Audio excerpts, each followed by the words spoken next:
दोस्तों जब भी खबर आती है कि भारत एक मिसाइल बनाएगा, स्पेशली सूर्य मिसाइल या फिर अग्नि मिसाइल जैसी मिसाइलें जिनकी रेंज 10,000 किलोमीटर तक होती है, तो ऐसे में लोग सवाल उठाते हैं कि हमें ऐसी मिसाइलें लगी क्यों रही हैं जिनकी रेंज 10,000 किलोमीटर तक की है। क्योंकि हमारा दुश्मन तो चीन पाकिस्तान है और इस वजह से हमारी जरूरत तो 5,000 किलोमीटर तक में ही हो जाती है पूरी, क्योंकि 5,000 किलोमीटर की रेंज वाली मिसाइल आसानी से चाइना को कवर करती है। यहाँ तक कि सारे के सारे अरब देशों को ये टारगेट कर सकती है। इसके अलावा ईस्टर्न यूरोप के जो देश हैं जैसे कि यूक्रेन, वहां तक इसकी मारक क्षमता रहती है, जैसे कि अग्नि 5 हो गया, K5 हो गया। इन जैसी जो हमारे पास मिसाइलें हैं, तो फिर हमें सूर्या या फिर अग्नि 6 क्यों बनानी चाहिए? हमें इन मिसाइलों को बनाने का आखिरकार क्या तुक है? लोगों का कहना है कि ये तो फालतू में पैसे की बर्बादी है, लेकिन आज मैं इन सब लोगों को आंसर देने वाला हूँ कि क्यों हमें एक ऐसी मिसाइल की आवश्यकता है जिसकी रेंज कम से कम 10,000 किलोमीटर, इनफैक्ट 10,000 से भी ज्यादा हो, कम से कम 12-15,000 किलोमीटर ही क्यों ना हो।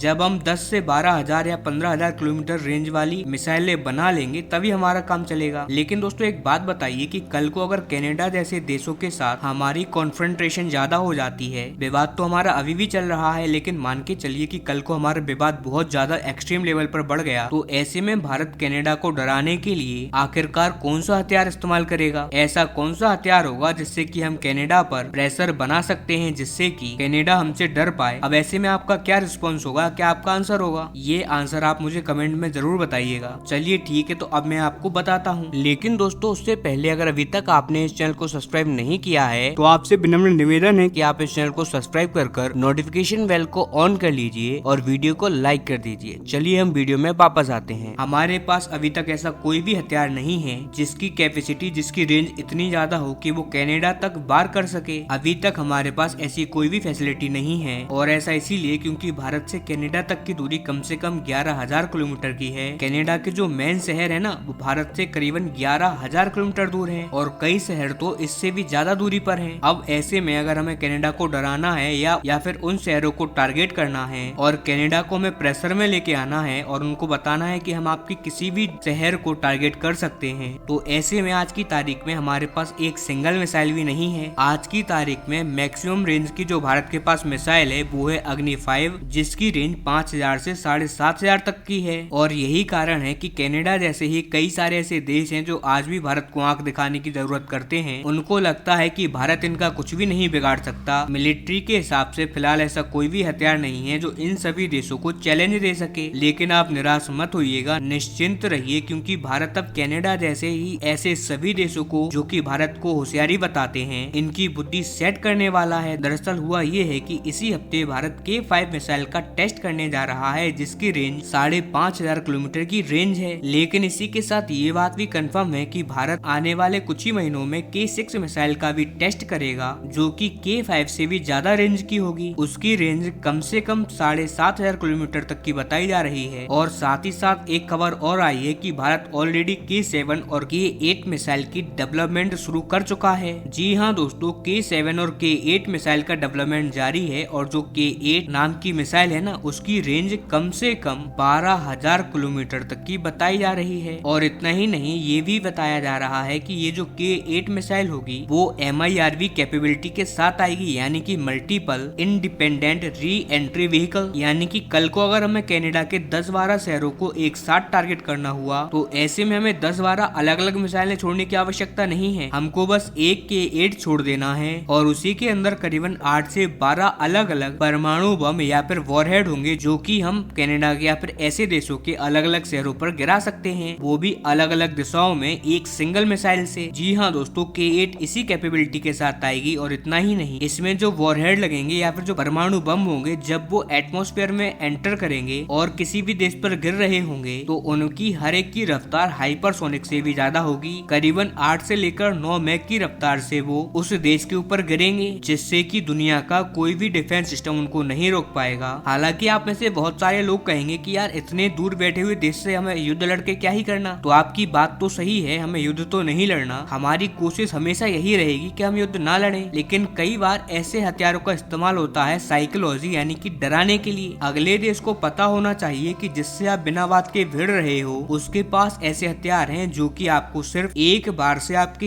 1 दर्जन शहरों को निस्तो नाबूद कर सकता है। और इसीलिए ऐसे हथियारों हथियारों का इस्तेमाल युद्ध से ज्यादा होता है लोगों को डराने के लिए, ताकि अगला अपनी हद अपनी औकात ना भूले। और इसीलिए हमें आज के टाइम में आवश्यकता है केयर जैसी मिसाइलों का, जिसकी मदद से हम ऐसे देशों को उनकी हद में रख पाए जो कि भारत से लड़ने या फिर भारत को आंख दिखाने की कोशिश करते हैं। और उन सभी देशों को, चाहे वो कनाडा हो या फिर कोई दूसरे देश हो, उनको एक बात का पता रहे कि भारत कोई ऐरा गहरा देश नहीं है। भारत के पास ऐसी ऐसी मिसाइलें हैं कि वो आराम से परमाणु बम तुम्हारे देश की धरती पर पहुंचाने की कैपेबिलिटी रखते हैं। और इसी वजह से आप और वो सभी लोग समझ गए होंगे कि क्यों हमें ऐसी मिसाइलों की आवश्यकता है जिनकी रीच पूरी दुनिया पर हो। और यही कारण है कि हम K8 का निर्माण कर रहे हैं, जो कि धरती के हर एक देश तक जा सकता है, हर एक कोने तक जा सकता है। और इतना ही नहीं, ये बहुत ही डेडली तरीके से और बहुत ही खतरनाक स्पीड से और बहुत ही खतरनाक वॉरहेड के साथ अपना काम करता है। हालांकि इस प्रोजेक्ट पर मेरी बहुत ही बारीकी से निगाह है। जैसे ही इस पर कोई भी अपडेट निकल कर सामने आती है